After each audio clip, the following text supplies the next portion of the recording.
Amis férus de la matinale Saint-Tissette matin, bonjour à vous et merci de nous retrouver ce matin. Eh bien, nous sommes le jeudi 16 janvier 2025, que ça va très vite et c'est avec Christelle Tongodo que je me présente à vous ce matin. Bonjour Christelle. Bonjour Rachid Albion. Comment ça va? Ça va bien. Ça va très vite, n'est-ce pas? Déjà, nous sommes le 16. Ah oui, déjà à la moitié du mois. De janvier, ça va très vite. Exactement. Allez, j'espère que vous allez bien ce matin, chers amis téléspectateurs. Nous sommes là à nouveau pour vous tenir compagnie jusqu'à 9h. Et on démarre tout de suite, puisque nous sommes un tout petit peu en retard quand même, il faut le dire. On démarre tout de suite avec le bulletin d'information. Christelle, on y va? Tout à fait, on lance le générique.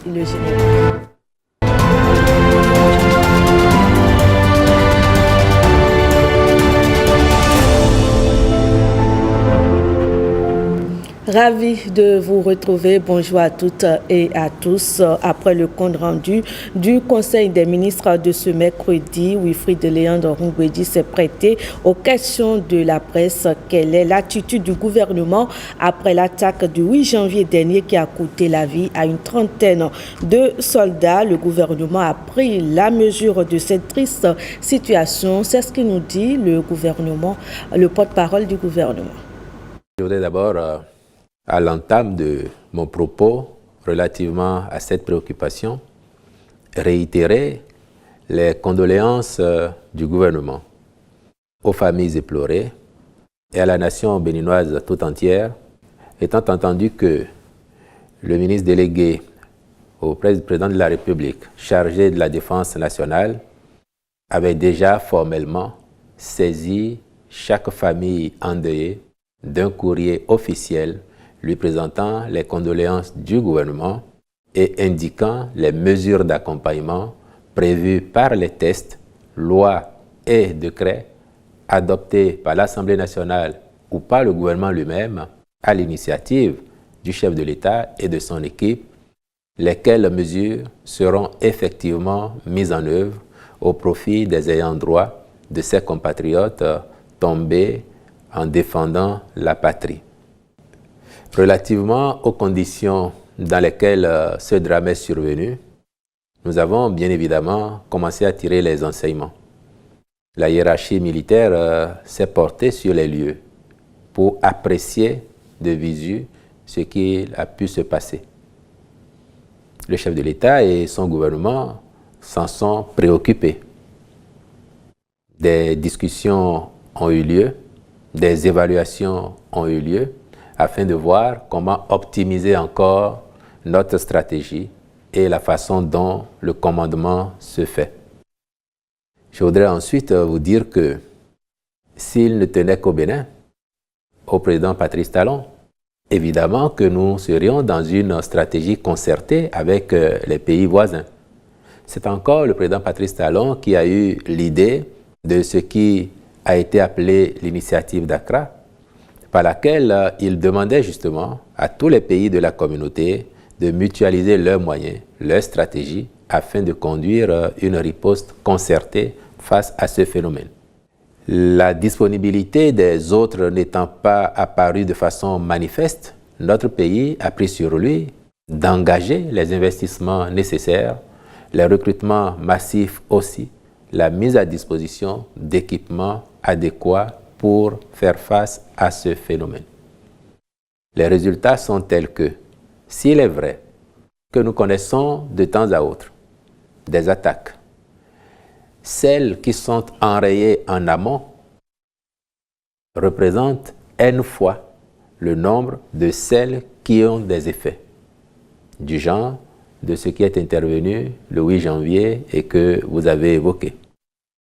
Et il ne vous aura pas échappé justement que cette attaque est intervenue à l'endroit qu'il est convenu d'appeler le point triple, la zone frontière entre le Bénin, le Niger et le Burkina Faso. Et dans cette zone-là, si vous faites le point, il n'y a que le Bénin qui soit présent pour assurer une lutte contre ce phénomène. Des deux autres côtés de la frontière, il n'y a pas de présence étatique avérée, il n'y a pas de présence militaire. Quand le président de la République disait dans son message sur l'état de la nation devant l'Assemblée nationale le 20 décembre dernier que nous subissons ces assauts parce que dans certains pays voisins, ces criminels sont en roue libre. Certains de nos compatriotes n'avaient pas compris. J'ai même entendu, j'ai même lu certains postuler que le président accusait les autres pays. Ce n'est pas le cas.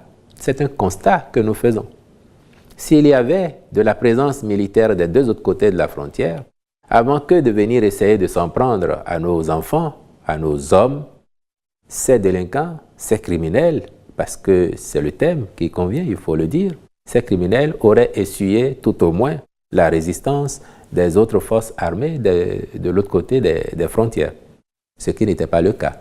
Mais cela ne nous décourage pas. Pour autant, nous savons que nous avons une armée mobilisée, des soldats debout, vaillants, prêts à défendre l'intégrité du territoire national en remplissant la mission que la nation leur a confiée, d'autant que le gouvernement, pour sa part, s'emploie à accomplir également sa part de mission.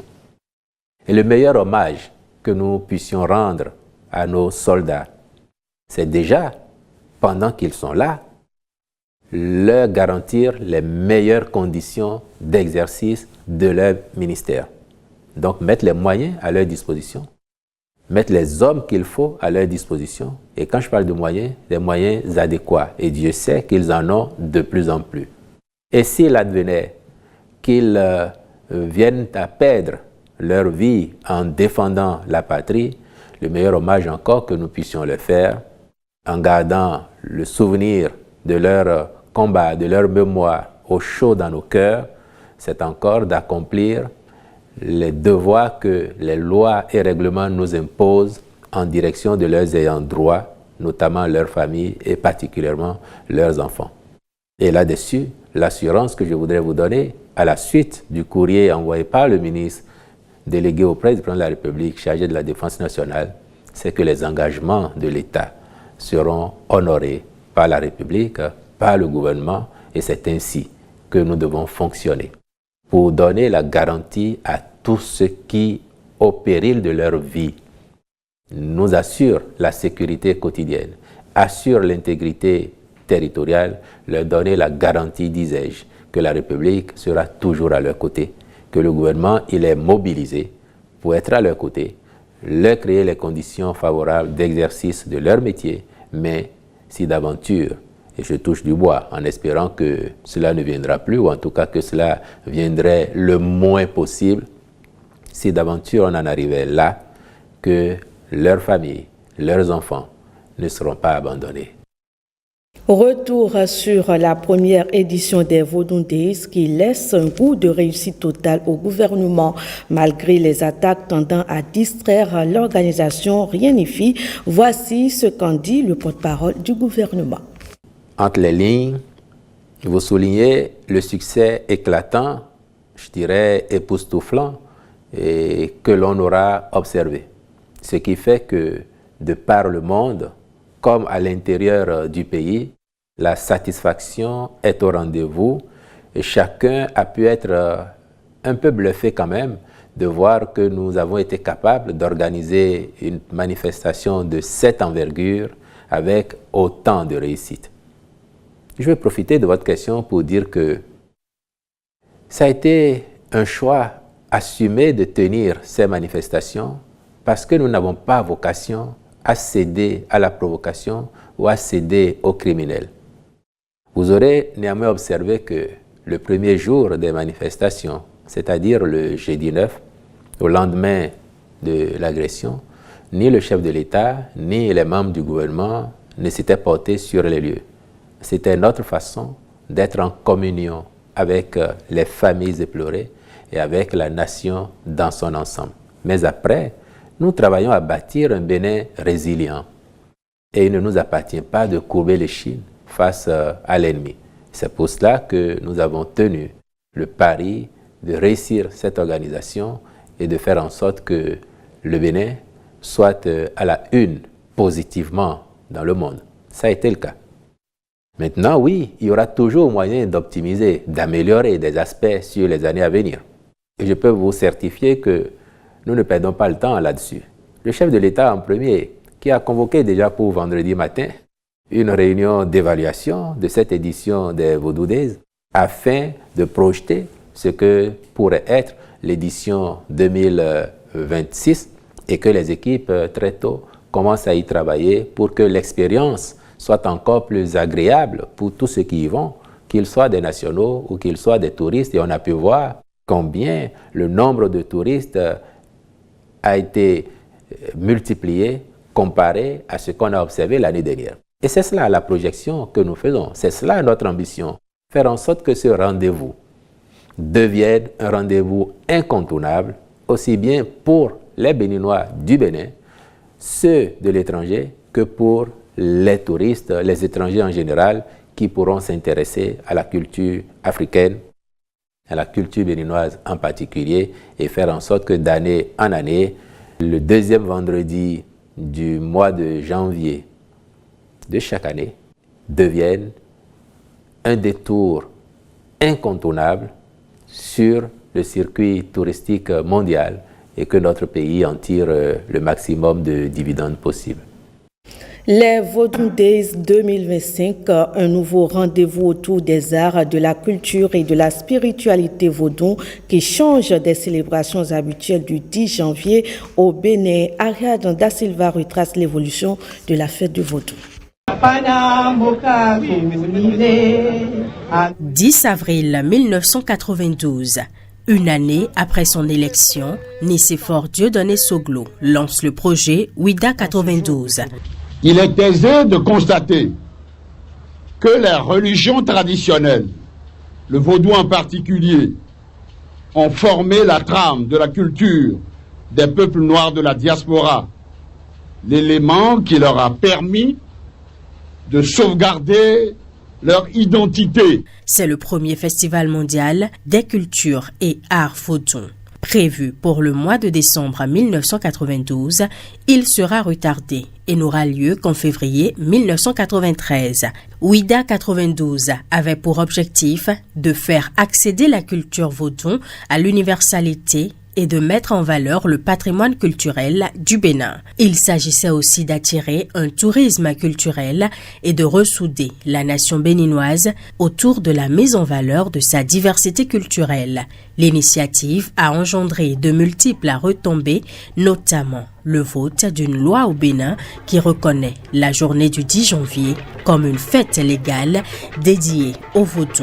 La construction du mémorial de Zumboji, la construction du monument de la porte du non-retour sur la plage de Ouida.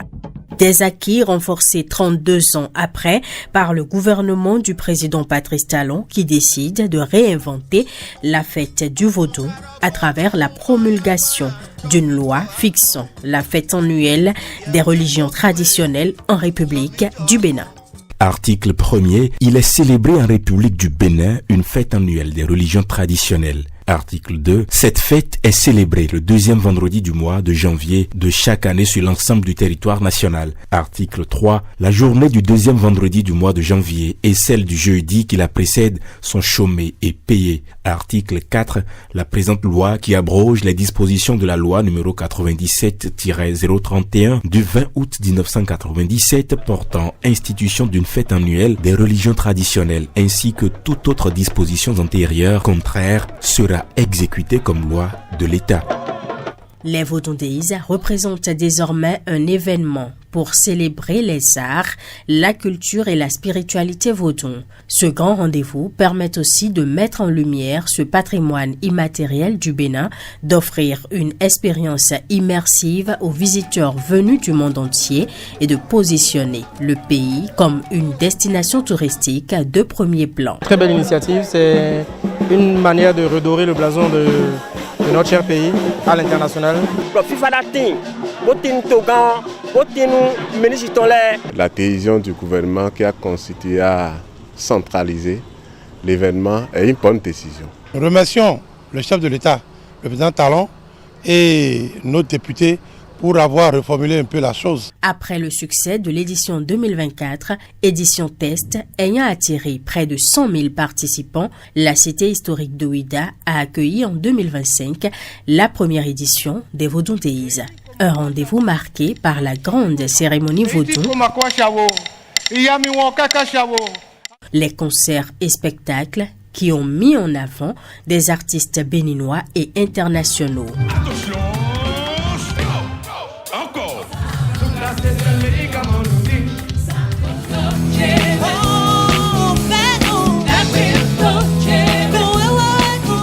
Les animations des places et l'animation du village des Vodou Days. Des événements qui se sont déroulés dans une ville de Ouidah qui a fait sa mue. Le clou des manifestations de l'édition 2025 des Vodou Days, c'est l'inauguration de l'arène culturelle de Ouidah par le chef de l'État. Un joyau pour la valorisation du patrimoine culturel béninois. C'est un poumon vert et aussi sanctuaire vaudou au cœur de Ouidah, une niche écologique avec de nombreuses histoires collées au sacré. C'est la forêt sacrée de Kpassé, un poumon vert, objet de curiosité de nos équipes sur place à Ouidah. Allons ensemble à sa découverte avec William Tchoki. C'est un îlot forestier de 4 hectares. Situé au cœur de l'ancien royaume Ouidah, aujourd'hui Ouidah. Un poumon vert dont l'histoire est intimement liée à Kpassé, le roi fondateur installé à sa vie, mais il venait ici pour faire son champ. Ce roi qui n'habitait pas ici, il habitait sa vie. C'était là-bas que le roi quittait, venait faire son champ ici. Donc on appelle maison du champ. La légende raconte que Kpassé a disparu et s'est incarné en cet arbre. Nous étions en 1661. Le Kpassé loco que voici, encore debout, un arbre sacré, multicentenaire. Aujourd'hui, ils ont déjà fait une cérémonie au niveau de l'arbre parce que c'est pour la fête du Vodou Days. On va dire que cette forêt est le relique témoin de la végétation de Ouidah au XIIIe siècle. L'emplacement où le roi Kpassé, le fondateur de la ville, aurait miraculeusement disparu.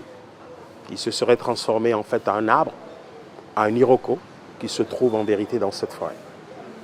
Où les rituels, le tourisme est organisé, mais le côté sacré reste.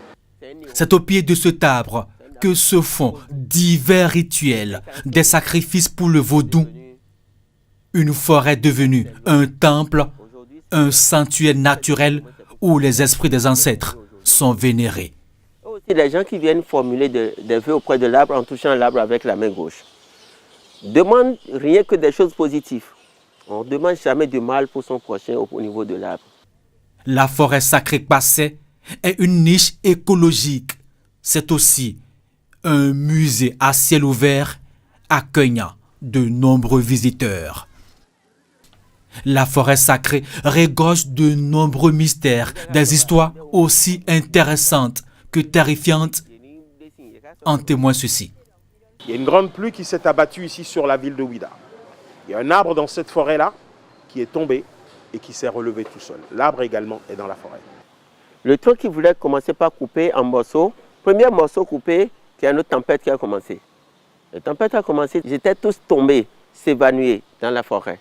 Après 15 à 20 minutes, quand ils se sont retrouvés debout, quand ils ont vu le reste de l'arbre non coupé par terre qui s'est déjà remis à sa place. L'arbre s'est remis toute seule à sa place. Ça a été coupé là où il y a les branches et c'est là que l'arbre a reparti, toute seule, le 14 juillet 1988. Un arbre mystère, un arbre culte, objet de curiosité, un sanctuaire vert qui draine du monde, une relique encore là, grâce au vaudou. Oui, je suis venu voir. Il y avait des journaux, des radios à l'époque. Zakbota a aussi sacrifié la traditionnelle fête de nos religions dans l'arrondissement de Tindi. Zoedo Renumambou a mobilisé les fidèles vaudous devant des populations émerveillées, témoignent Pierrette Adayossi et Kadnel Kapo. Ce cri qui résonne depuis la forêt sacrée de Tindi n'est pas ordinaire. C'est celui du vaudou euro qui donne le coup d'envoi des manifestations. Place aux prières des prêtres de Fa adressés aux dieux depuis les lieux sacrés ici, à Tindi. C'est vrai, et sur le plan national, la fête se déroule à Ouidah, mais chaque contrée essaie vraiment de renouer ses contrats avec ses ancêtres. Et c'est ce que nous faisons.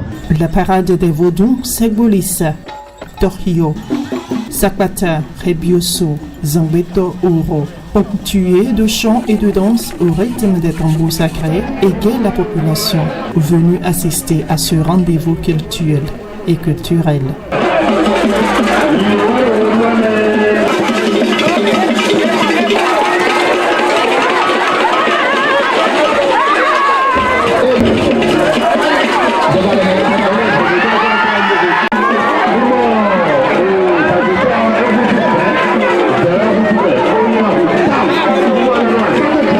Le vaudou, c'est notre raison d'être. Le vaudou, c'est notre manière.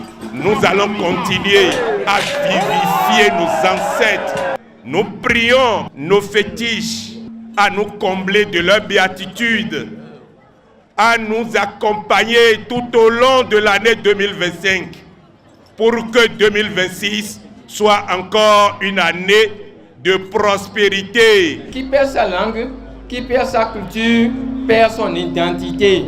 Et l'actuel président a accordé 10 jours pour cette fête. Ces garants de la tradition ont prié pour la nation béninoise en général et en particulier pour le chef de l'État, le président Patrice Talon, pour avoir revu le cadre législatif de la fête. C'est fini pour ce bulletin d'information que je vous remercie d'avoir suivi.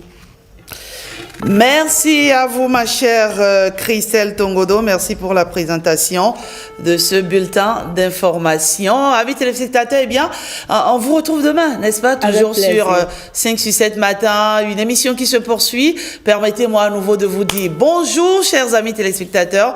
Bon réveil à ceux qui viennent de nous retrouver. Excellent matin à vous en compagnie des programmes de l'OETV, les programmes qui se poursuivent à l'instant même. Une parenthèse. Et on se retrouve juste après une courte pause publicitaire. Bienvenue sur l'heure du français avec Patrick Diosso. Bonjour Patrick. Oui, bonjour. Ça va ce matin? Oui, ça va. Jean Fandé, vous allez bien? Très bien. Oui, très Allez, bien. on se retrouve après les Vaudou Days, n'est-ce pas? Tout à fait. Ça s'est bien passé pour chacun d'entre nous, j'imagine.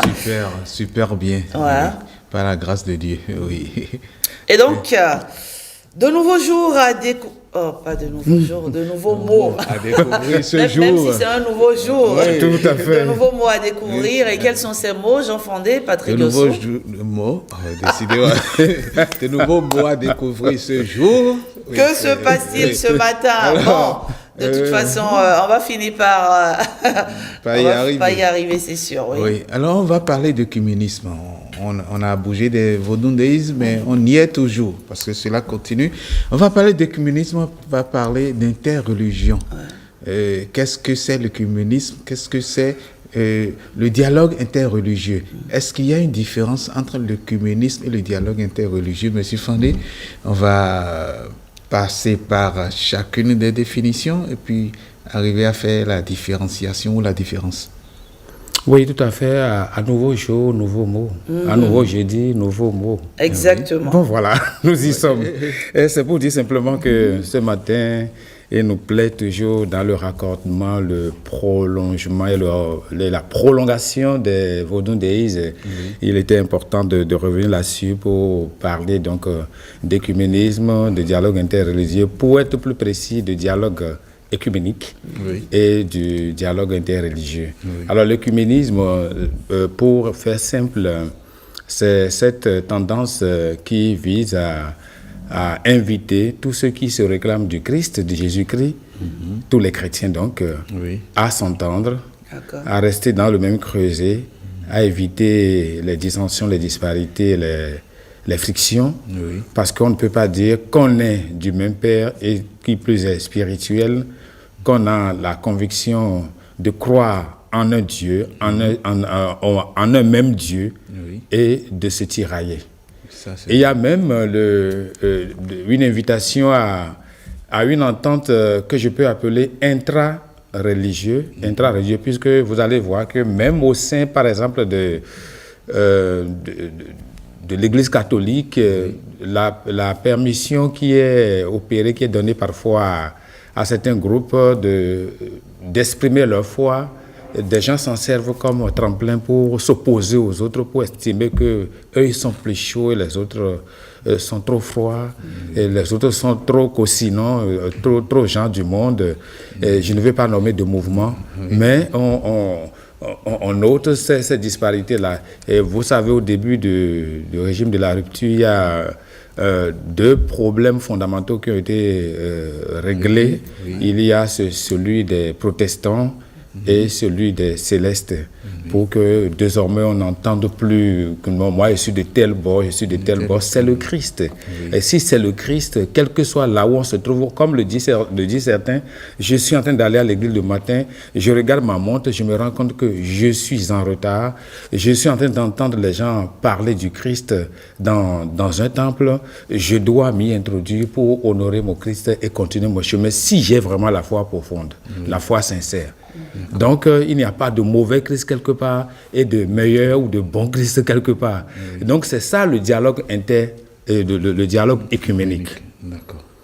Alors, lorsqu'on parle de dialogue interreligieux, c'est une invite à dire que si nous tous, nous croyons en un Dieu suprême, nous avons un Père commun qu'on peut appeler dans nos traditions Dada Segbo. Oui. Excusez.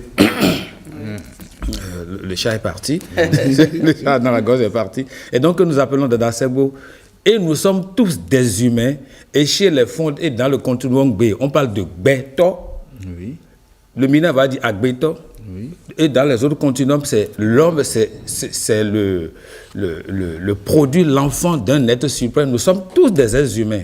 Oui. Et comme le disait l'autre, rouge est le sang des noirs aussi. Rouge est le sang de tout le monde. Oui. Il n'y a pas, lorsqu'on met les ossements d'un blanc, d'un chinois, d'un noir, côte à côte, on ne peut pas distinguer les races, les couleurs. Oui. Et donc, ça veut dire que tous, autant que nous sommes, quel que soit le bord religieux dont on se réclame, ostensiblement ou de façon cachée, nous sommes tous les mêmes. C'est ça le dialogue interreligieux. Vous allez voir, si je donne de petits exemples, une route asphaltée, même si l'entrepreneur est musulman et qu'on est contre les musulmans, par exemple, c'est un exemple que je donne, ça ne vous empêche pas de prendre par ce chemin-là, si c'est le plus court. N'est-ce pas? Si on crée des écoles publiques, quelle que soit l'obédience du directeur ou des membres de l'administration, on ne dit pas parce que c'est le directeur chrétien qui est là, et bien moi qui ne suis pas de son bord, je n'irai pas. Donc au fait, c'est presque, excusez-moi le terme, une espèce de myopie qu'on nous impose et qui vise à croire que l'autre est différent. Il n'y a pas de différence. Donc il faut que tous les humains... Que l'autre est meilleur. Et que certains... Et même à l'échelle internationale, il y a une certaine diplomatie qui vise à privilégier tel ou tel pays parce que il y a plus de gens de tel bord que tel autre. Non. Vous voyez, et sur ce plateau, quand on invite des gens, on ne les regarde pas par rapport à leurs convictions religieuses. Et c'est là justement le dialogue interreligieux. Et c'est un appel à l'humanisme. Oui.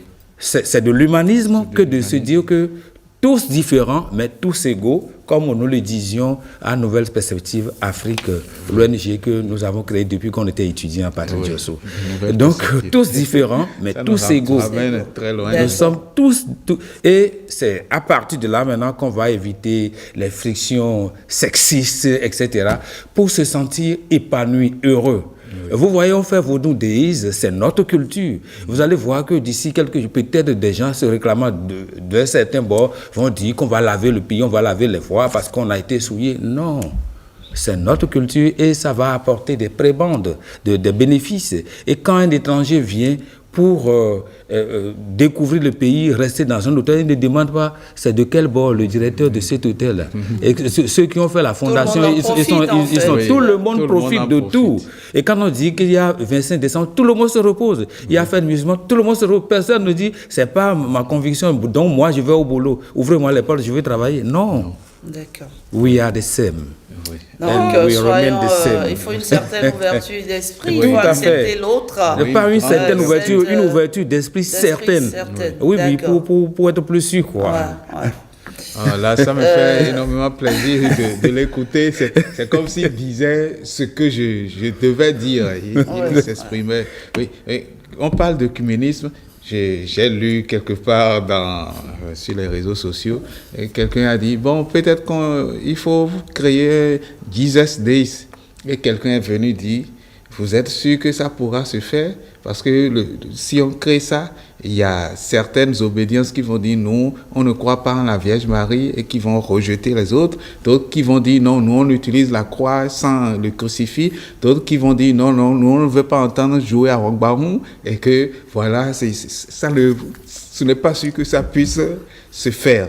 Bon, je me suis dit voilà, même dans l'œcuménisme, on a des soucis parce qu'il y a des gens qui veulent être fanatiques, plus fanatiques même que le mot fanatique. Non. Tout le monde est ensemble. Et c'est bien dommage que les religieux qui sont chrétiens ne puissent pas s'entendre autant que ceux qui sont de notre tradition. C'est bien dommage. Maintenant, pour le dialogue interreligieux, il y a certains qui s'amusent à dire que dans tous les noms, en réalité, il y a H, les noms pour parler de Dieu. Il y a Yahvé, il y a H, Jéhovah, il y a H, Allah, il y a H, Dadar Sedbo, il y a H. Donc, Dieu est partout, il est unique. Ce n'est pas la peine de se dire je suis le propriétaire de Dieu. Personne n'est propriétaire de Dieu. Il est avec nous tous. Nous sommes tous locataires de cette terre. C'est très touchant en tout cas ce que vous dites. Il faut beaucoup d'ouverture. Oui, il faut beaucoup d'ouverture. Ce n'est pas parce que l'autre est vaudouisant qu'il est un diable, qu'il est un sorcier, qu'il est un je ne sais quoi. Non, point du tout. Soyons ouverts d'esprit et acceptons-nous les uns les autres. En respectant simplement les lois de la nature. Bien sûr, les lois de la nature. Il faut respecter les lois. C'est ça la véritable religion. Respecter les lois de la nature. Respecter la personne humaine. Se respecter. C'est très important ce que tu dis, respecter les lois de la nature. Parce que c'est quand je suis allé que j'ai pu écouter encore davantage ceux qui sont de différentes obédiences vaudou et qui ont comme mot le mot amour et partage. Et j'ai dit, mais il faut se rapprocher pour entendre ça. Pour être honnête, souvent c'est à ces personnes-là qu'on jette la pierre. Hein. Oui. J'ai rarement entendu les gens de cette obédience-là s'en prendre à la religion chrétienne, s'en prendre à la religion musulmane. C'est souvent eux. C'est-à-dire on tout les ce qui est, on les attaque, tout ce qui est négatif, c'est eux et tout. Mais je pense que comme vous l'avez dit, il faut aller vers eux pour se rendre compte finalement que voilà, c'est des personnes pleines d'amour, qui sauvent bien de personnes. Franchement, je menais une discussion l'autre fois avec un ami à moi et je lui dis ceci. En fait, il y a comme une sorte d'hypocrisie, moi, qui parfois Moi, je connais des gens dont le succès aujourd'hui dépend de ça. Bien sûr. Des gens qui brillent aujourd'hui. Oui, bien sûr. À cause de ça. Mais qui, matin, midi, soir, quand ils se lèvent, c'est Jésus, merci. Ou Allah, merci. Alors que ils savent où ils vont en réalité pour avoir ce succès-là.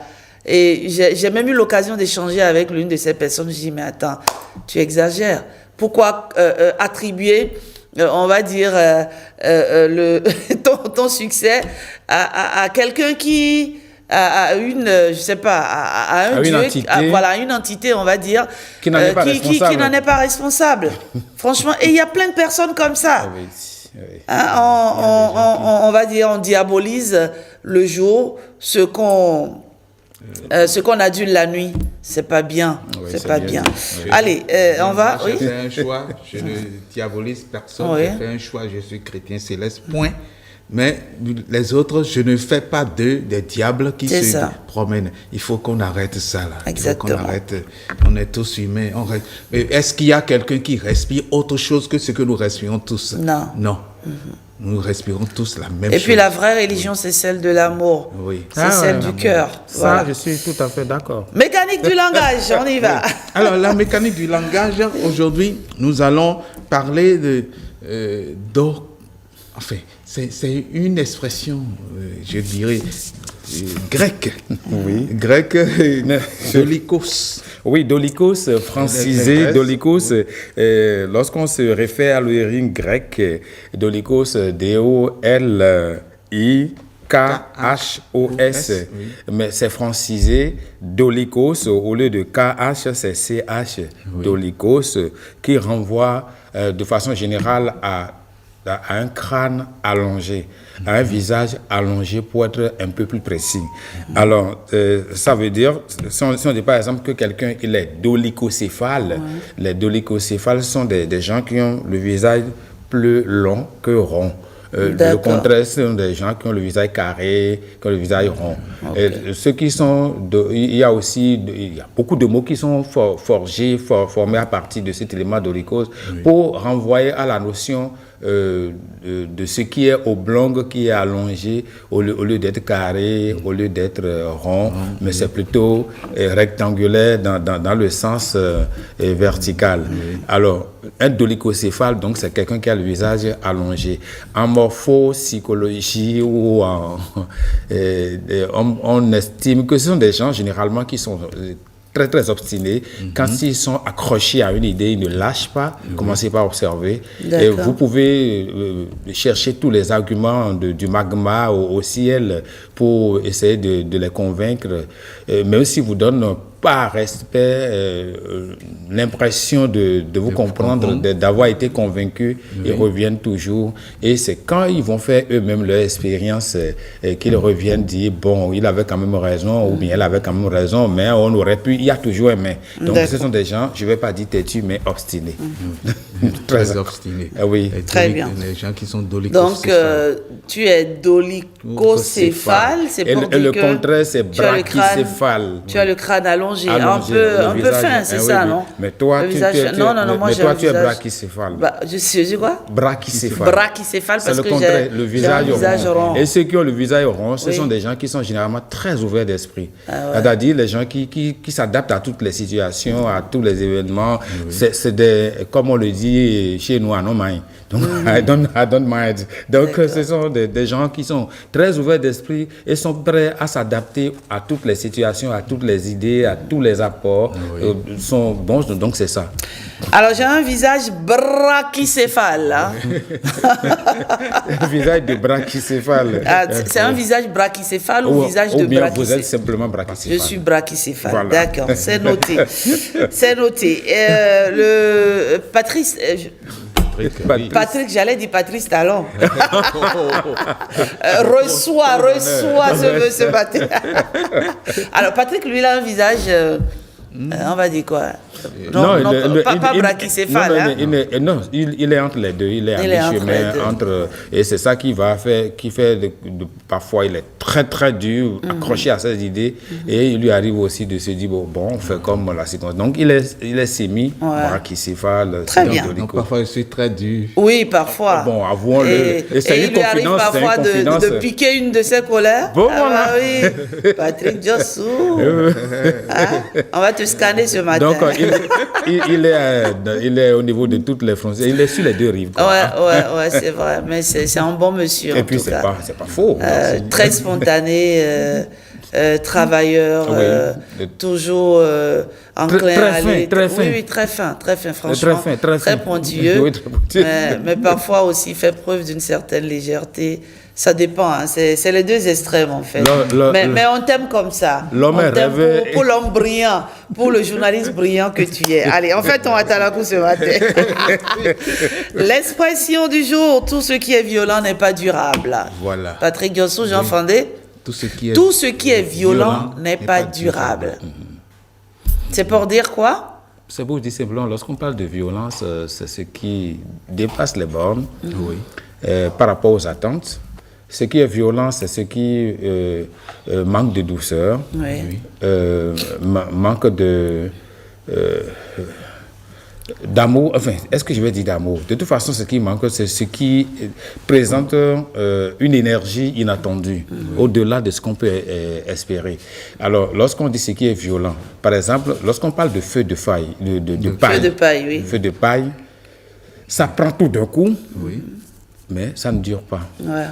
Lorsque quelqu'un se montre trop dur dans un secteur, trop dur, il finit par s'épuiser et pas se ramollir. Ouais. C'est un peu comme cette histoire de bande dessinée où on a dit, bon, il y a une fête dans quelques jours et puis on va danser, on va manger, et puis un personnage s'est mis à sauter, à danser d'avance pour dire, je suis content, mais finalement, il s'est épuisé avant. Et l'amour qui est trop violent au départ ne dure pas, par exemple. Quand c'est trop violent... Quand c'est trop fort. Quand les deux cœurs sont en feu. Oui, voilà, elle parle comme elle vit la chose. Et donc, ce qui est violent, c'est pas bien. Et une option politique violente ne peut pas durer.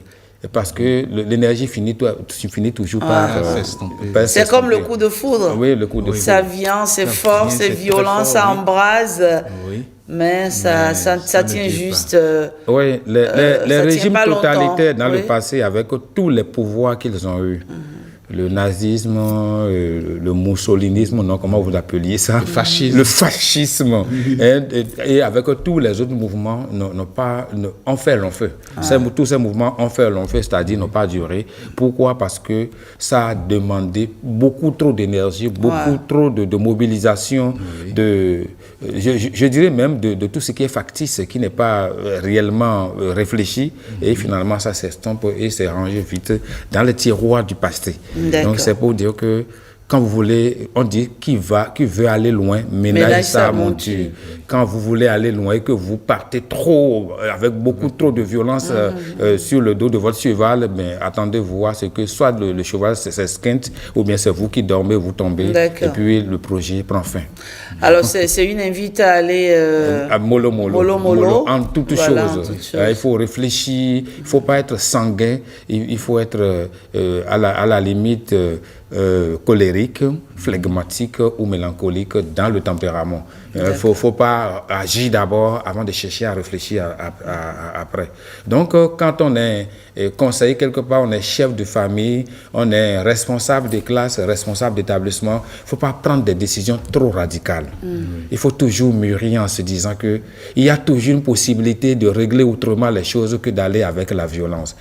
Vous voyez, même sur le plan érotique, quand vous partez trop rapidement, trop vite, eh bien, vous vous essoufflez. Sur le plan footballistique, une équipe qui commence avec attaque, mais c'est rare que cette équipe réussisse. On a vu le Real de Madrid, pour ne pas faire mal, pour ne pas faire mal au Barcelonais. Bon, allez, c'est juste une parenthèse. Donc, sur tous les plans, il faut toujours aller. Dans l'athlétisme, vous devez faire 5 km, 10 km, et c'est vous qui commencez par courir plus que les autres. Ce qui est violent n'est pas durable. Donc, merci pour cette belle expression, en tout cas. On termine. Pas durable. Okay. Que l'amour est violent, violent perdeur. Oui, mais quand l'amour est violent, c'est pas durable. Parfois c'est bon, hein. Oui, au début. Les émotions sont fortes. On a des picotements, on a des fourmillements. Parfois, c'est de l'électricité qui part. C'est des moments qu'il faut quand même vivre aussi. Hein. Et après là, viens dire que c'est moi qui suis amoureux de l'amour. Non, il le faut, parce que comme on le dit souvent, le souvenir du bonheur, le souvenir de certains instants de folie, c'est une résurrection de la joie, du bonheur. D'accord. Pensée du jour, nous devons croire aux dieux et aux morts, mais nous ne devons pas attendre qu'ils résolvent nos problèmes d'ici-bas. C'est une pensée qui nous vient de William Sassine. William Sassine, c'est un Guinéen, mais il est de père libanais et de mère guinéenne. Et il a toujours revendiqué son métissage, et un métissage qu'il a gêné tout au long de sa vie, jusqu'à sa mort. C'était toujours intense en lui, ce métissage-là. Ce qui fait qu'il n'a pas pu supporter le pouvoir dictatorial, je ne vais pas appeler le nom du président, il est parti en exil, il est revenu après, et on a essayé même de l'insérer comme agent permanent de l'État, et après 2 jours, 2 mois, il a démissionné. Il dit qu'il n'aime pas se retrouver sous contrainte. Sous pression. Sous pression. Oui. D'accord. Un grand écrivain qui l'écrit. Oui. Et donc, lorsqu'il dit, je cite, nous devons croire au Dieu et aux morts, mais nous ne devons pas attendre qu'il résolve nos problèmes d'ici-bas. Alors, nous revenons donc à la notion de foi, et je rappelle l'anecdote passée en chanson, quand on dit « Nyande wei bokono hwe boi kafa ». A dit quelqu'un allait faire consultation, on lui a dit oh le bonheur vient pour toi, la fortune vient. Eh bien il est allé se coucher les pieds contre le mur. Et non, et on dit il a attendu en vain, la fortune n'est jamais venue. Comme si la fortune allait venir. Alors c'est pour dire qu'on peut avoir la foi, quelle que soit notre orientation, quelle que soit notre vision, quel que soit notre domaine de choses là, vie religieuse. Mais il faut travailler, il faut agir. La plus courte réponse et le plus court chemin pour atteindre le succès, c'est de travailler. De travailler en gardant aussi ses passions. Les passions que vous avez pour telle ou telle chose, il faut, parce que c'est ça qui vous donne la joie de vivre, c'est ça qui vous donne la conviction que vous aussi vous jouez un rôle dans l'humanité, que vous apportez votre pierre à l'édifice.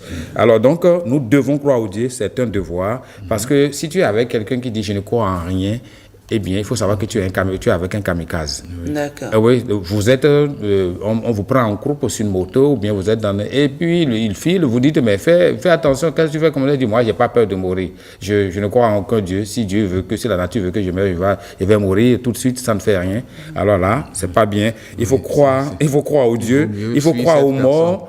Je sais que je crois en ma mère défunte, en mon père, en tous mes aïeux, mais... de façon opérationnelle, ils ne peuvent pas venir régler mes problèmes au quotidien. Ils ne peuvent pas préparer mon émission pour toi. Ils vont peut-être me donner l'inspiration, mais ils ne vont pas, de façon opérationnelle, de façon concrète, venir régler mes problèmes. Ils ne peuvent pas descendre me payer directement le loyer, m'acheter une voiture, m'acheter un hélicoptère ou bien un avion. Non, c'est à moi de décider et je demande simplement qu'ils soient des adjuvants, c'est-à-dire des aides. Aide-toi et le ciel t'aidera. Voilà, aide-toi, le ciel, c'est très bien résumé. Aide-toi, le ciel t'aidera. C'est pas le ciel qui viendrait faire à ta place. Voilà.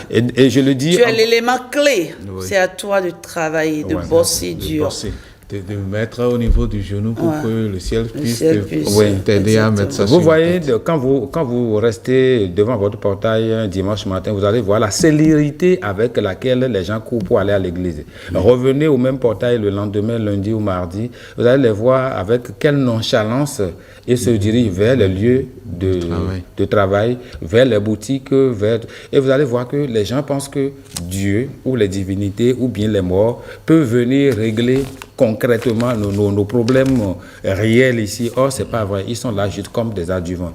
Ce n'est pas les dieux, le gris-gris qui va aider une équipe nationale à gagner la Coupe du Monde.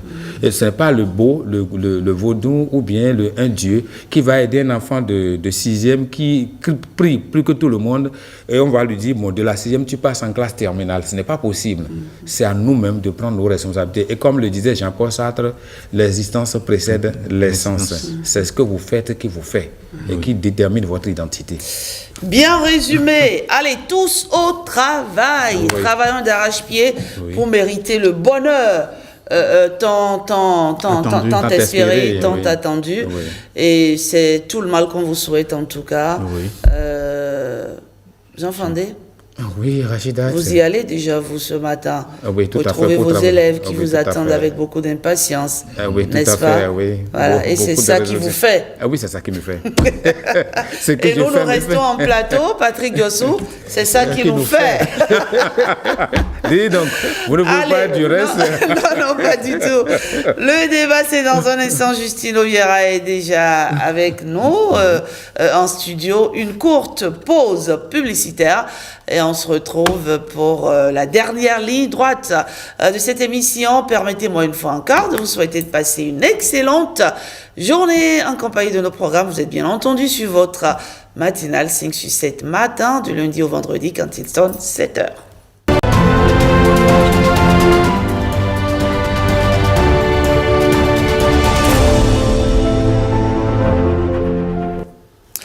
Bienvenue dans le débat du jour, un débat que nous abordons tout de suite en ayant une grosse pensée pour Amoussa Raimi qui nous a quitté ce mardi. C'est un métaphysicien, un chroniqueur attitré de votre matinale 5 sur 7 matin avec la complicité de la réalisation. Nous le verrons là à l'écran. Nous avons une grosse pensée pour lui, paix à son âme, spontanée, disponible, toujours à l'écoute des autres. Franchement, nous souhaitons toutes nos condoléances à la famille de l'illustre disparu. Nous avons aussi une pensée aujourd'hui pour cet homme qui nous a quittés il y a exactement un an déjà, Jérôme Carlos. Hier, ça fait un an qu'il nous a quittés, cet illustre journaliste Jérôme Carlos qu'on n'oublie pas. Il aura marqué le monde des lettres, le monde des médias aussi, à travers sa plume incroyable. Allez, paix à l'âme de ce monsieur. À présent, on peut ouvrir le débat du jour, chers amis téléspectateurs. Cette actualité fait le buzz, on va dire, sur les réseaux sociaux. Anne, une Française de 53 ans, a été bernée par un arnaqueur qui se faisait passer pour l'acteur américain Brad Pitt, et cet arnaqueur lui a soutiré en plusieurs fois la somme de 830 000 €. Et nous avons voulu ce matin tirer la sonnette d'alarme sur ce moyen, n'est-ce pas, utilisé par les escrocs, n'est-ce pas, pour appâter le cible, l'arnaque au sentiment. C'est ce dont a été victime notre chère Anne. Nous allons écouter cette influenceuse qui fait un peu, on va dire, le résumé de cette histoire de planter le décor.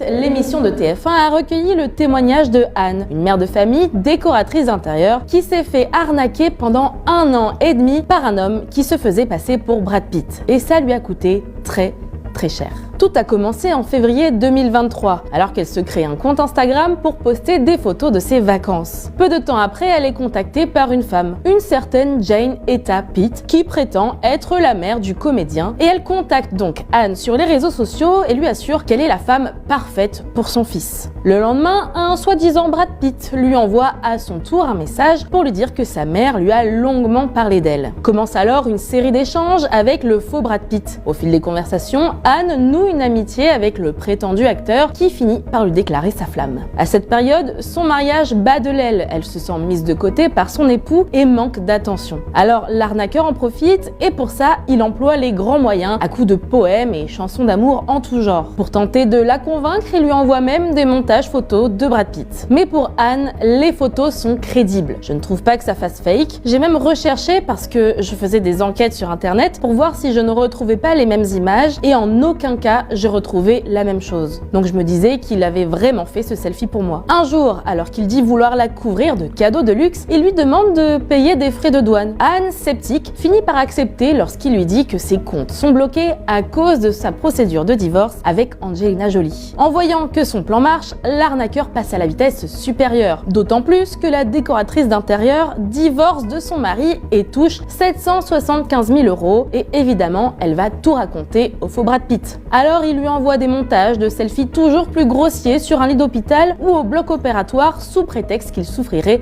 d'un cancer du rein. L'arnaqueur va jusqu'à inventer le témoignage d'un médecin pour dire à Anne que l'acteur se trouve entre la vie et la mort et qu'il a besoin d'une transplantation. Convaincue une fois de plus par ses photos, elle s'exécute. Tous les jours, elle envoie donc 600 $ pour les supposées dialyses de Brad Pitt. D'autres frais de santé improbables lui sont demandés pour le prix d'une soi-disant greffe de rein ou même une deuxième. Au total, Anne a été arnaquée de 830 000 € et a perdu une bonne partie de son entourage, dont sa fille avec laquelle elle s'est fâchée quelques mois. Mais peu de temps après, elle a fini par ouvrir les yeux en découvrant la relation du vrai Brad Pitt avec Inès Desramon dans la presse People. Et ça aurait pu s'arrêter là. Mais Anne est retombée dans le panneau quand l'arnaqueur lui a envoyé un extrait d'un faux JT américain annonçant sa relation avec l'acteur. Mais là encore, il s'agit d'un deepfake, une vidéo créée grâce à l'intelligence artificielle. Il aura fallu l'officialisation de l'acteur avec Inès Desramon pour qu'elle réalise l'ampleur de l'arnaque et porte plainte. Anne se dit aujourd'hui ruinée, n'a plus de logement et vit chez une amie. Après 3 tentatives de suicide, elle a lancé une cagnotte pour payer ses frais d'avocat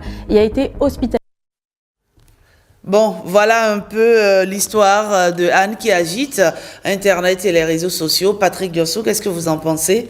C'est une histoire, bon, les gens vont utiliser une expression chez les magiciens, une histoire abracadabrante. Oui. Parce que la première chose qu'il faut retenir, c'est que sur les réseaux sociaux, il y a certaines choses qui sont fausses, pour ne pas dire que la majeure partie des choses sont... Enfin, les choses sont fausses quand on ne fait pas attention. Et derrière l'écran, on n'a pas toujours la personne qu'on pense avoir. Donc, il faut se dire que il faut aller sur l'Internet avec son cerveau. Ne pas déposer le cerveau et y aller simplement et croire à tout ce qu'on voit, toutes les photos que l'on voit, toutes les vidéos que l'on voit. Non, il faut y aller avec son cerveau et il faut être sceptique face à un Brad Pitt qui soit le plus charmeur ou le plus charmant possible. Il faut éviter de se laisser embarquer facilement. D'accord. C'est ça que je retiens d'abord. Justino Vieira, c'est quand même une folle histoire, hein. 53 ans, on pourrait se dire que on a atteint la maturité, on pourrait se dire que c'est un âge où on a quand même c'est un âge qui vous donne un certain discernement sur un certain nombre de choses, mais il faut croire que l'amour n'a pas d'âge et même une femme de 60 ans, de 53 ans peut se faire avoir. Bien sûr, vous dites vrai, Madame Rachidat, mais avant de revenir à votre question, qu'il me soit permis, en ce début d'année, de me sacrifier aux civilités des hommes pour présenter mes vœux les meilleurs à tous les téléspectateurs et téléspectatrices. Que l'année s'ouvre à chacun de nous sous de meilleurs auspices. Ces vœux, je vous les envoie également, Madame Rachidat, Monsieur Diosso. Merci. J'exprime également mes hommages pour les deux personnages, Monsieur Amoussa Raimi, qui n'est plus des nôtres. Oui. Paix à son âme, ce monsieur qui nous montre tout le temps l'importance de la culture, qui nous renvoie tout le temps au pouvoir de nos rois. On va lui rendre un hommage spécial demain. Voilà. Merci beaucoup. Et alors, il n'y a pas d'âge pour aimer. Et en tant que tel, les conséquences de l'amour, tout le monde peut en être victime. C'est le cas de Anne. Moi, je dis ce qu'on n'a pas pu voir dans notre espace physique, dans notre espace quotidien de voisinage, ce n'est pas de façon virtuelle qu'on ira chercher. Moi, j'y crois très peu. J'y crois très peu. Et c'est pour ça que je rejoins M. Diosso qui nous demande d'aller sur les réseaux sociaux, sur l'Internet avec beaucoup de gants. Il est vrai, les réseaux sociaux apportent beaucoup d'avantages. C'est une innovation, c'est une opportunité de notre moment. Mais écoutez, qui parle d'opportunité parle également des faiblesses qui accompagnent. Et justement, voilà les limites des réseaux sociaux, voilà les limites de cette innovation technologique où tout le monde peut s'abourer d'un manteau qui n'est pas le sien, tout le monde peut mettre une casquette, peut s'abourer d'une casquette qui n'est pas le sien et vous transposer une image qui n'est pas. Voilà, c'est simplement à cet hameçon qu'a mordu Anne. Mais nous n'allons pas prétester de son âge pour dire, bon, écoutez, elle a 53 ans. Mais même à 70 ans, on est amoureux. Et quand on est amoureux, on devient un enfant. Et quand l'amour est là, quand vous avez déjà un certain... Moi, je dis dans cette histoire, lorsque j'ai appris l'histoire, je dis, c'est sûr que cet arnaqueur, ce cybercriminel, pour utiliser le mot juste et exact, a eu le temps d'étudier la dame, de voir un peu ses sensibilités, les stars vedettes qu'elle aime bien suivre.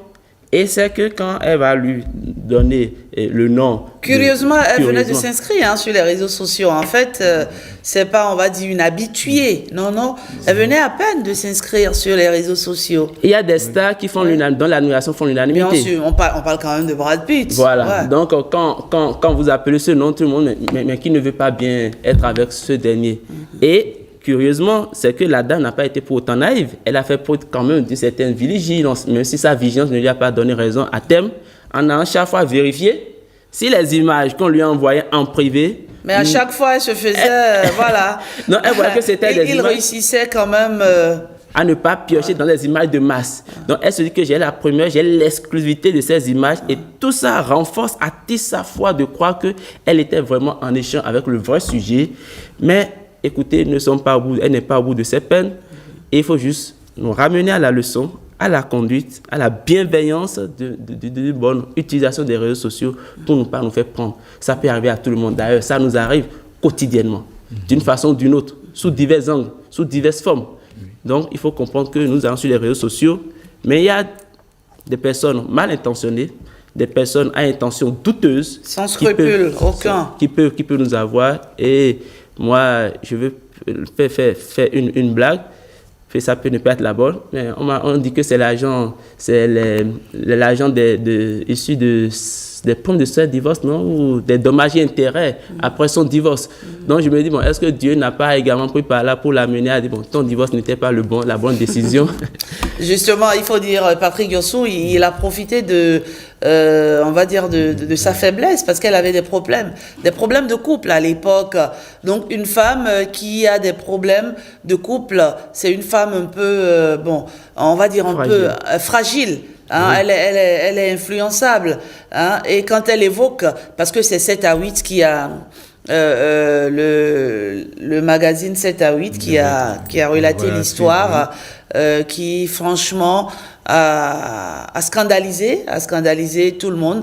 Elle évoque le fait qu'il lui envoyait des poèmes, il lui faisait des acrostiches, un peu comme Patrick Yossou le fait souvent à sa belle.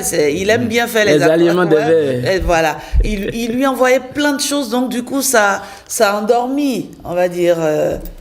Ça l'a complètement endormi. En fait, c'est ça la force des arnaqueurs, des cybercriminels. Ils sont psychologues.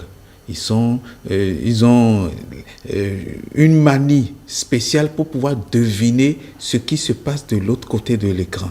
C'est-à-dire qu'après quelques premiers mots, quelques premières phrases ils savent déjà quel est le profil de la personne qu'ils ont en face. Et ils continuent. Et quand la personne est un tout petit peu naïve, oui, il vaut mieux le dire comme ça. Quand la personne est naïve, ils savent pousser.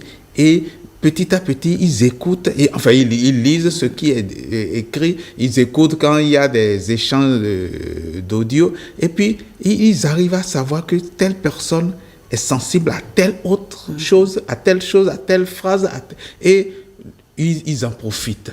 Et les poèmes que l'arnaqueur envoie, peut-être que ce ne sont pas des poèmes qu'il a fabriqués lui-même. Peut-être qu'il est allé piocher. Peut-être qu'il a utilisé l'IA. Oui, ChatGPT, qui aide beaucoup aujourd'hui.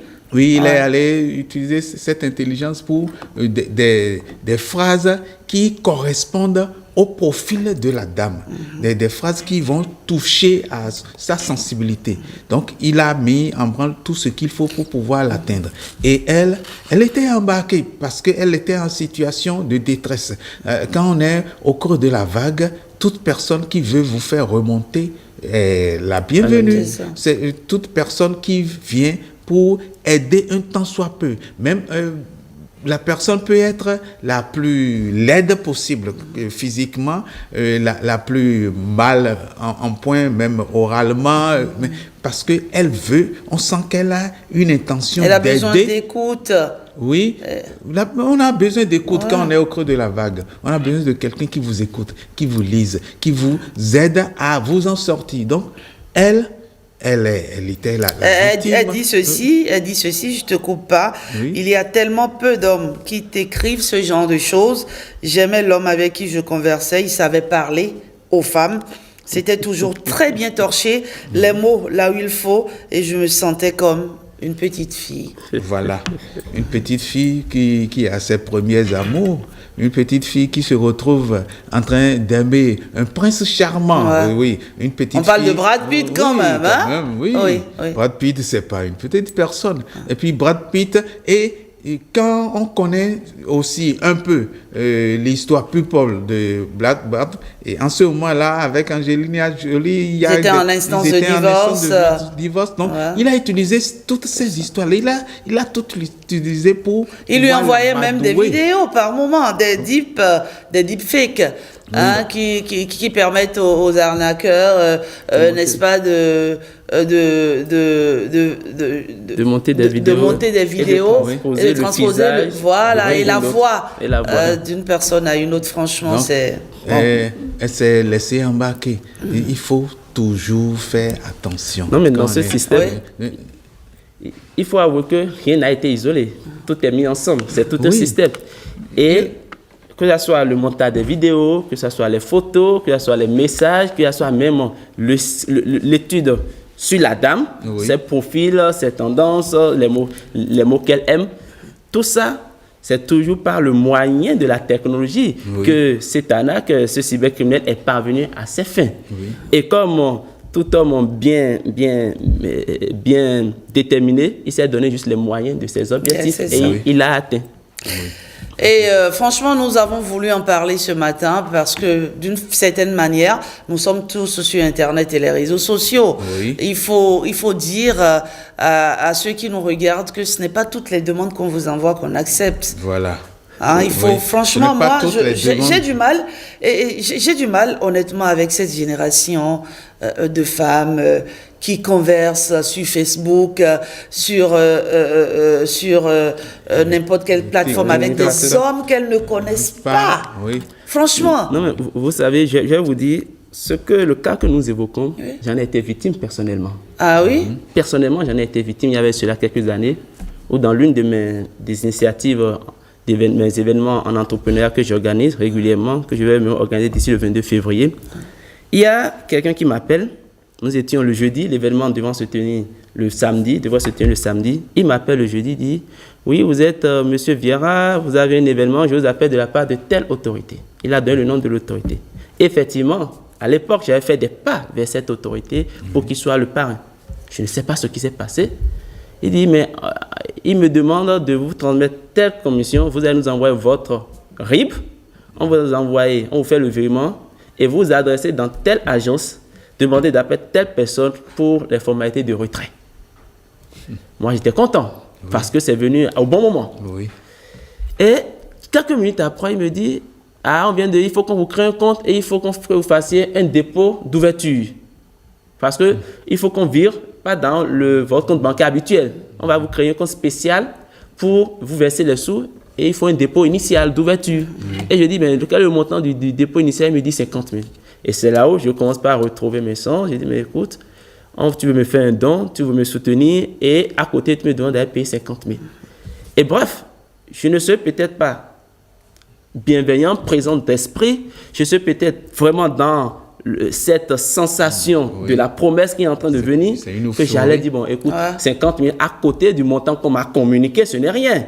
Et comme je suis coach, il faut risquer.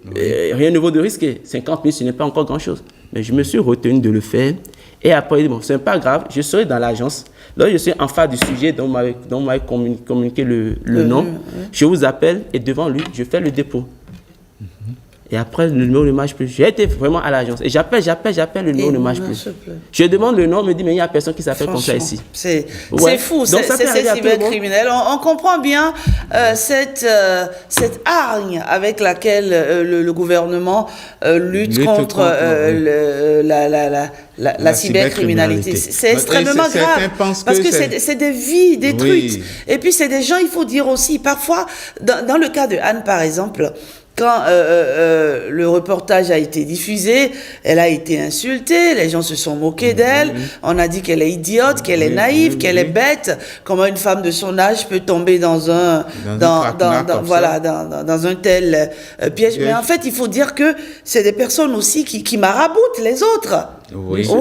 Et il y a un célèbre hacker d'ailleurs qui a accepté, qui a tendu la main à Anne, et puis d'enquête en enquête, on s'est rendu compte que cet arnaqueur, dans les jours à venir, sûrement va être arrêté.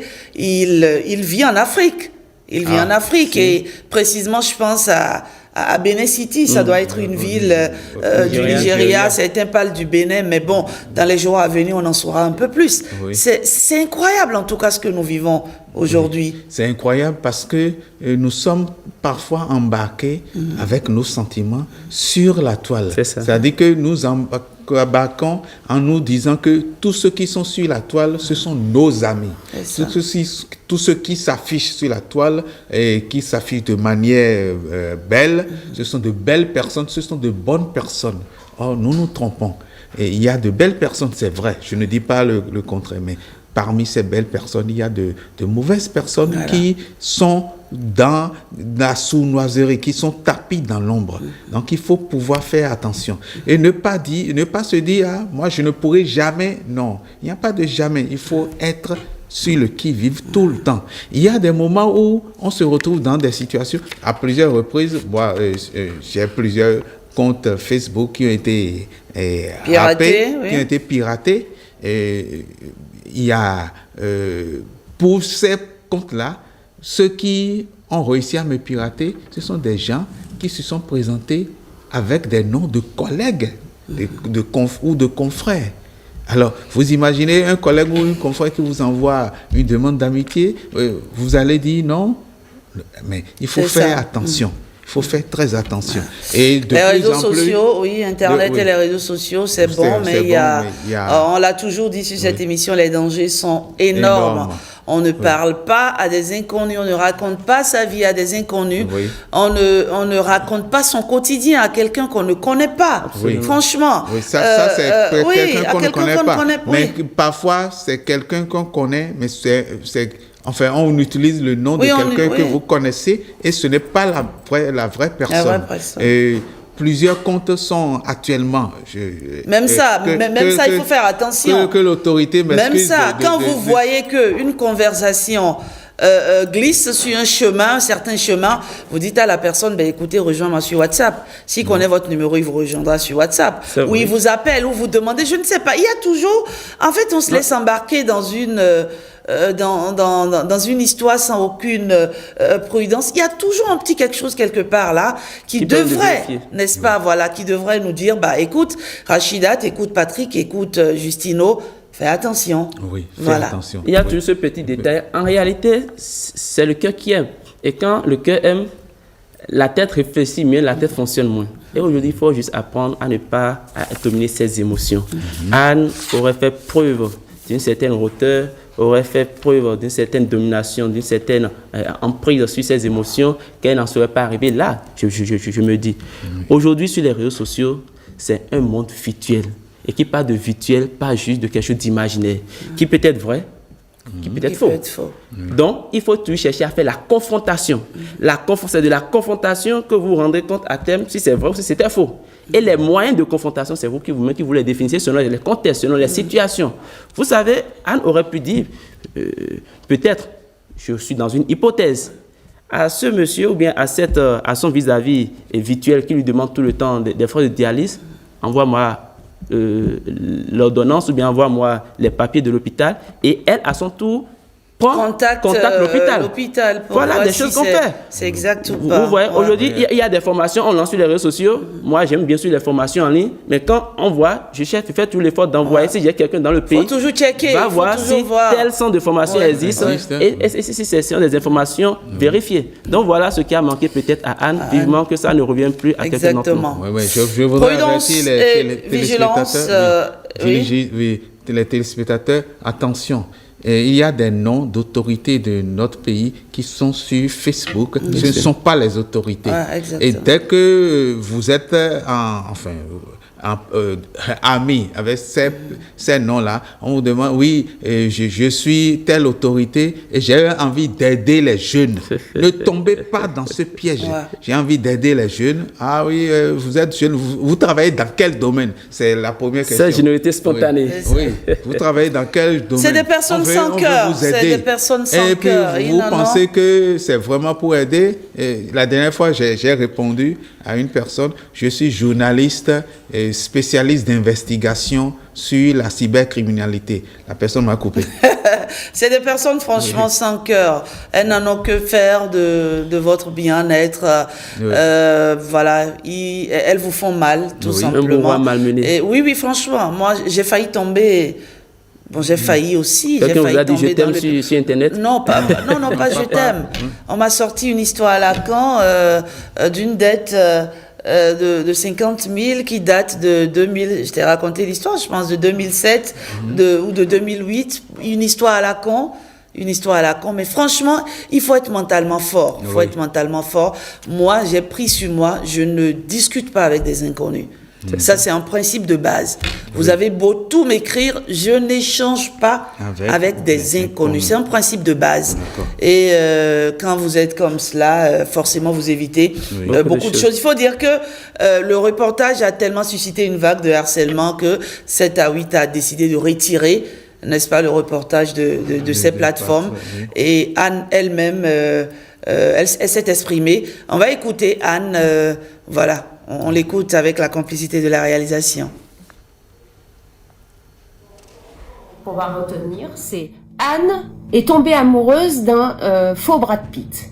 Or, au départ, je n'ai jamais trompé mon mari de ma vie parce que je suis en fait une femme bienveillante. Je ne suis pas folle ou niaise, comme certains le prétendent et le disent, l'écrivent sur les réseaux sociaux. J'ai juste voulu aider une personne en croyant effectivement, je me suis fait avoir, je le reconnais, et c'est pour ça que j'ai témoigné, parce que je ne suis pas la seule dans ce cas-là. Alors peut-être pas pour cette somme-là, mais en tout cas, j'ai été arnaquée, je le reconnais, et maintenant vous savez qui je suis, et je l'assume. Je n'ai plus de toit. Ma vie, c'est un box de 6 mètres carrés avec quelques cartons à l'intérieur. Voilà ce qu'il me reste de ma vie. Au niveau des escrocs, j'ai eu, quand je dis 40 fois, peut-être même plus, des moments où je n'y croyais pas. Très sincèrement, je dis bien à chaque fois, cette photo, c'est du fake. C'est du fake et je le vois très bien, c'est une photomontage, etc. Et donc, dans l'émission, évidemment, tout ça, ce n'est pas dit. Parce que sachez que le journaliste est resté 2 jours à m'interviewer et il a retenu que ce qu'il ne fallait pas retenir, en fait, pour me salir mon image, et c'est uniquement dans le but de faire de l'audience. Je suis une femme qui est censée, si vous aviez été à ma place, vous seriez tombé dans le piège. Si quelqu'un vient et vous parle gentiment, vous dit des mots que vous n'avez jamais entendus de votre propre mari, des attentions, etc., eh ben oui, on tombe dedans. C'est comme ça que c'est arrivé. Parce que je voulais en finir à chaque fois, et à chaque fois, je le foutais par la porte, je le mettais à la porte, et il revenait par une autre fenêtre. On se dit, c'est pas possible que ce soit pas vrai. Et pourtant, je doutais au fond de moi. J'ai douté tellement de fois, sachez-le. Le faux docteur me disait, il a avalé tous les cachets suite à votre message, il est dans le coma, etc. Donc il a voulu se suicider, etc. J'étais fautive de ces actes. Et en fait, on me mettait la faute sur moi. Donc... Voilà, elle s'est exprimée en tout cas pour dire à ses détracteurs qu'elle n'est pas bête, qu'elle n'est pas idiote. Tout le monde peut tomber dans le piège de ces arnaqueurs. Il faut juste faire attention. Voilà, soyons prudents. Et encore une fois, je le dis, on n'échange pas avec des inconnus. Moi, je vois des jeunes filles qui vont à des rendez-vous. Elles vont rencontrer des hommes qu'elles ont rencontrés sur les réseaux sociaux. C'est incroyable. Je me dis, écoutez, c'est vrai qu'il y a des mariages, il y a des histoires d'amour qui se sont construits, des histoires qui se sont construites sur les réseaux sociaux, mais c'est pas une raison. C'est vraiment pas une raison. Allez, deuxième sujet, Vodun Days, c'était les 9, 10 et 11 janvier 2025. Nous y étions. Nous avons fêté, nous avons franchement passé un moment d'immersion incroyable, une immersion au cœur de notre culture. Patrick Diossou. Oui, c'était une immersion vraiment au cœur de notre culture, une immersion inoubliable. Inoubliable en ce sens que l'édition 0, on pensait, voilà, mais c'est quand même bien. On ne savait pas que la barre pouvait être remontée à cette hauteur-là. Une grosse performance touristique, faut dire. Une grosse performance touristique. Et le tout Cotonou, parce que entre-temps, moi j'ai fait un petit tour à Cotonou. Tout Cotonou s'est vidé pour Ouidah. Ça, je parle de Cotonou. Maintenant, les autres villes qui ont afflué. Et tout a commencé déjà, tout était organisé. L'accueil à l'aéroport pour ceux qui viennent de l'étranger. Et les bus qui partaient de Cotonou pour Ouidah. Et à Ouidah, même les tricycles qui ont été utilisés, même jusqu'au dernier jour. Je saute tous les jours pour atteindre le samedi. Il y a encore des bus qui sont allés de Cotonou à Ouida, rempli. Des gens qui voulaient suivre les derniers spectacles, les DJ qui ont joué le samedi soir. C'était plus en direct à la télévision, mais c'était toujours programmé. Des gens étaient décidés à en découdre avec l'ennui. Ils ne voulaient plus s'ennuyer alors qu'il y a quelque chose d'intéressant à Ouida. Et la presse s'y est mise. Ça, il faut féliciter la presse. La presse nationale et internationale. La presse nationale et internationale. Tout le monde s'y est mis. Toute la presse et la diaspora était mobilisée. On a vu les Afro-Caribéens, les Guadeloupéens, les Martiniquais, les Antillais. Il y avait franchement un melting pot. C'était extraordinaire. Je cherche encore d'autres mots pour pouvoir qualifier. Oui, c'était vraiment extraordinaire. Ça sortait de l'ordinaire. Et je le redis encore une fois, il ne faut pas se dire c'est pour les autres, c'est les démons qui sont... Non, vous le dites, vous ratez une occasion de vous refaire une bonne pensée. Justine Oviera. Merci beaucoup. Moi, j'adhère parfaitement à l'analyse de M. Diosso. Moi, je dirais que le monde s'est donné rendez-vous à Ouida. Oui. Le monde s'est donné rendez-vous à Ouida, et cela avec tous les avantages qui accompagnent. Vous savez, le Bénin se révèle à lui-même, à ses enfants, à nous qui sommes béninois, mais également le Bénin se révèle aux autres. Oui. Et quand on fait la statistique, on a eu beaucoup de touristes. Les touristes qui n'ont pas mesuré la longueur de la distance. Des gens qui ont fait des milliers de kilomètres pour venir à Vodou-Ndéis. Et justement, c'est devenu maintenant un événement à caractère mondial, parce que je le dis peut-être officieusement, mais c'est mon vœu, cher. D'ailleurs, je n'étais pas là l'année dernière. On m'a tellement parlé et je dois venir pour constater. Ces témoins sont venus plus de fois. Oui, l'année prochaine, ça va être... personne ne va vouloir se raconter. Le grandiose, j'ai envie de dire. Oui. Et vous voyez, cela crée 3 impacts majeurs. Le premier, c'est d'abord la démystification sur le vaudou. Oui. Quand vous prenez le programme, chaque divinité avait son espace où il se révélait, où il créait le contact avec les participants, avec ceux qui venaient sur Vodou-Ndéis.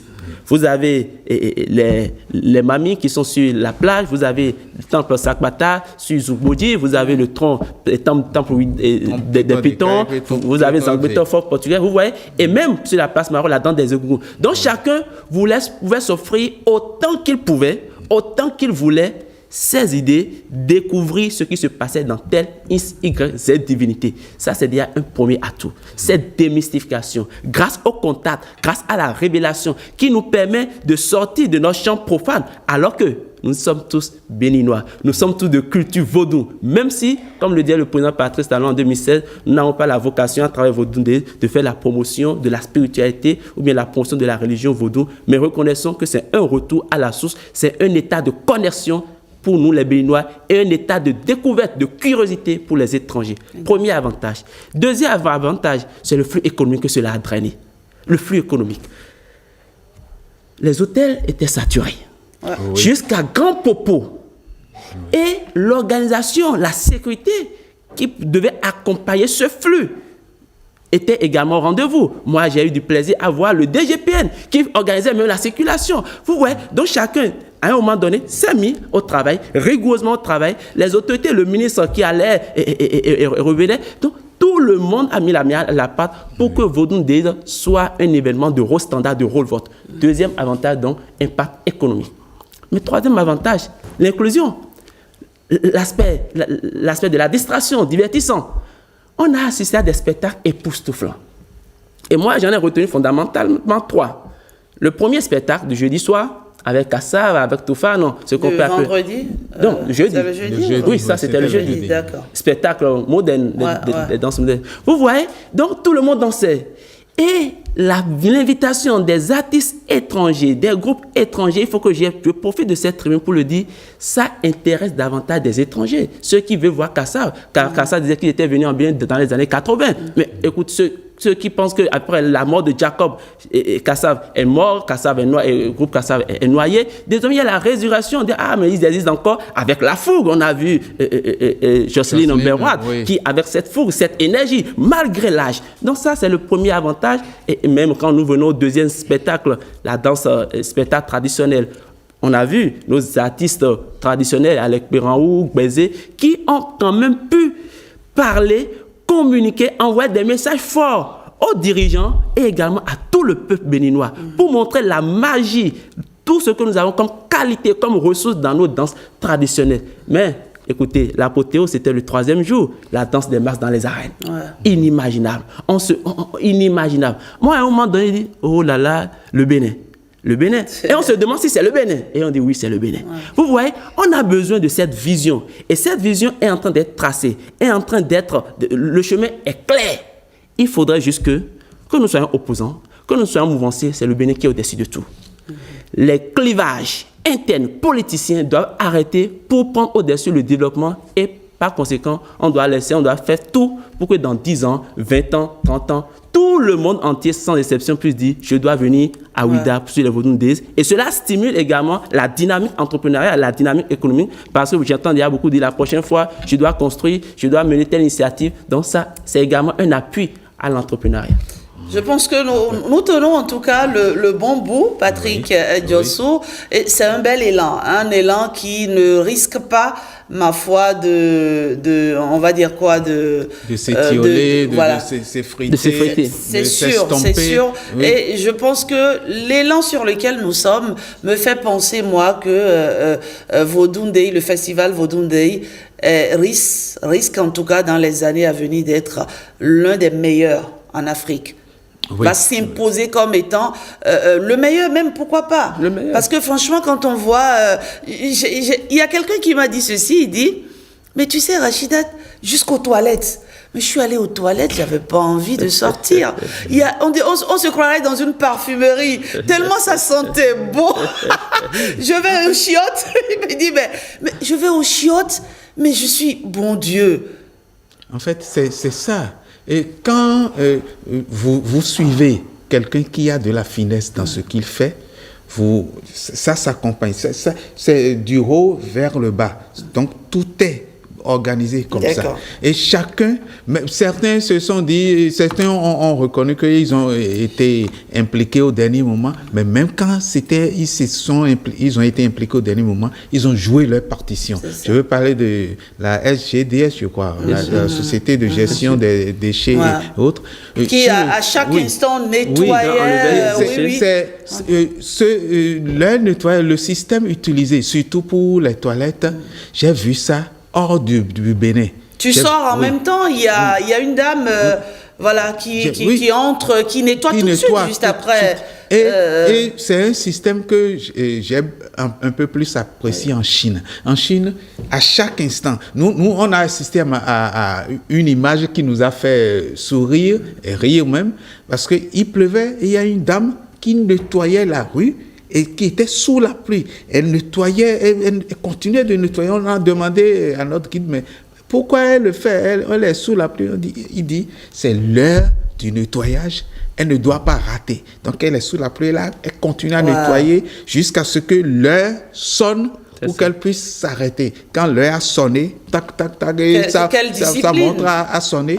Elle a arrêté, elle a rangé ses effets, elle est partie. Et c'est ça, ce genre de discipline qu'il nous faut au Bénin pour éviter de se retrouver en train de reculer encore. Non, cette discipline qui fait que quand quelqu'un doit faire, qu'il fasse, et que celui qui surveille, parce qu'on a dit, la dame, elle surveille, oui, chaque autorité surveille la personne qu'il a sous elle, d'accord?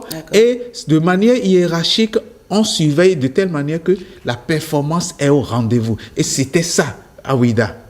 La performance au rendez-vous, tout le monde, il y a des sous-chefs, des chefs, des super-chefs, mais chacun s'y est mis. Ce n'est pas qu'il y a eu un chef qui est resté au bureau pour surveiller de Cotonou, pour surveiller de son bureau. Non, chacun est allé. Tout le monde sur le terrain pour constater ce qui doit se faire, ce qui est en train d'être fait. Et justement, nous avons posé une question à nos internautes. Hein. Oui. Quel est votre souvenir marquant des Vodou Days? Ils ont été nombreux à répondre à cette question. On va recevoir Nadège. Nadège qui va venir, la belle Nadège, la sublime Nadège. Hein.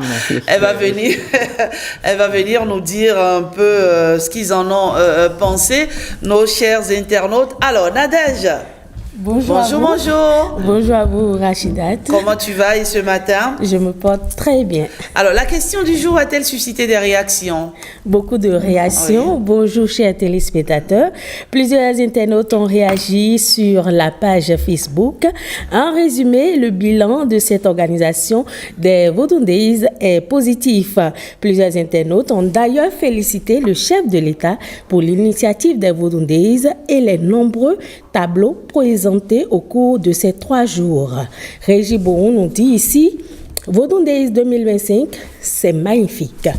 Ce qu'il a le plus apprécié, c'est le moment où le chef de l'État est allé chanter avec Sagboran Danialou. Il dit ici, on dirait que c'est son artiste préféré. Exactement.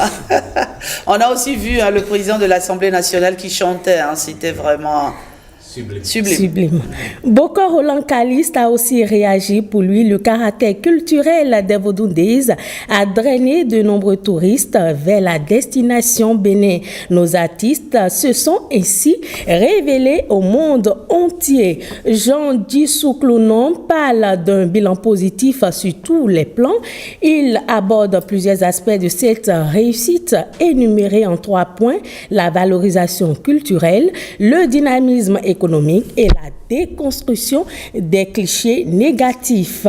Alfred nous a aussi laissé un commentaire, mais ce internaute pose plutôt une question. Pourquoi les musulmans et les chrétiens sont allés regarder les scènes de Vodou? Le fait marquant des Vodou Days est triste selon Louis Banwaré qui dit ici, pendant que les manifestations des Vodou Days se déroulaient, nos concitoyens chargés de défendre notre nation sont passés de vie à trépas. Lionel Deben parle de la prestation de Bobowe comme fait marquant des Vodou Days. Et pour finir, Hospice Kowanou parle de l'hommage rendu à l'artiste Praouda à travers sa chanson Atinwe Adomian. Et justement, Rachida, si vous le permettez, nous allons voir un extrait de cet hommage.